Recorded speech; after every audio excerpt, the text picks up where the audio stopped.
So aging has been dear to me, close to my heart. And somewhere along the line, letting go took shape because I think all of life is letting go, not just in old age, but we're always letting go. And when I was in graduate school and chose to specialize in aging, and friends who did, and we talked about this, and we all had stories about what brought us here. Why did we choose elders? And there's no question for me, because the man of my life was my grandfather, my mother's father.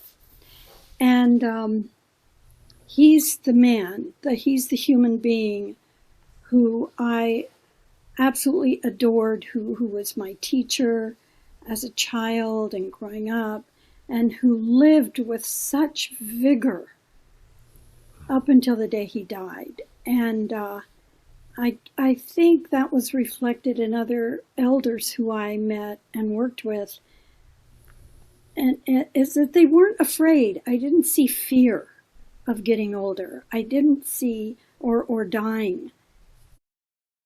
What my both sons have taught me is that I have to reach out to them and tell them I need them. I need to talk to them. And I mean, Christopher was saying, Mom, you're so independent, and that's good, but we're here for you. So I need to practice that. I'll just never forget when I had the hip replacement and the surgery, and I woke up in the morning and I looked up and there was Patrick. And he's like that. He'll just show up. Same with Christopher. And Christopher's wife, Christine, oh God, she's amazing. And they bring me things. They come over. They walk. They're walking distance, and they walk over here, and like Thanksgiving. And they brought me all this turkey and dressing and stuff because none of us went out.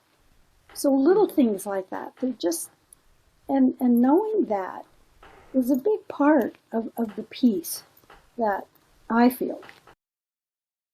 I have to say, I use Trader Joe's. You know, I think Trader Joe's is geared for people like me who live alone.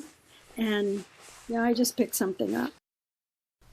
I email a lot. Anytime I'm emailing or on the phone with my two sons is a highlight, but that isn't every day.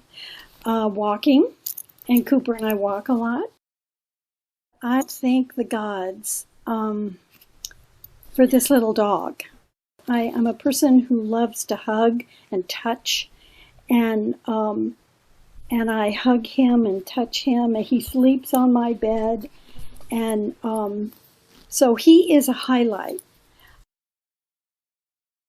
My mother seems to have this, at this time in her life and in my life, this mission to not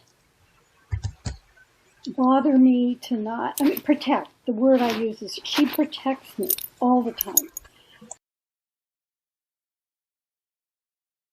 At every stage of our lives, we are building, accumulating, taking on attachment to things, to life, to people. So as I get older, I am more comfortable in letting go.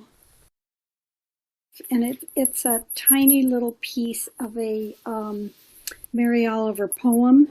And the poem is In Blackwater Woods, is the name of the whole poem. The part that speaks most to me is, I'll read it. Quote, "To live in this world, you must be able to do three things: to love what is mortal and to hold it against your bones, knowing your own life depends on it. And when the time comes, to let it go, to let it go." The older I get, and this has been this way for a few years, I look at my life from the end of my life back to here. Here's what I've noticed about aging. I'm well and healthy, but I'm fatigued. During COVID, I think I've had the blues, living alone, and I notice it's harder to concentrate. So I read the New Yorker.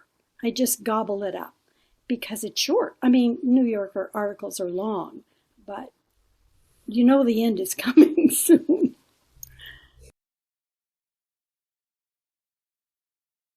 I just hope I can let go when my mother dies, let go of her, and let go of my own life when my time comes.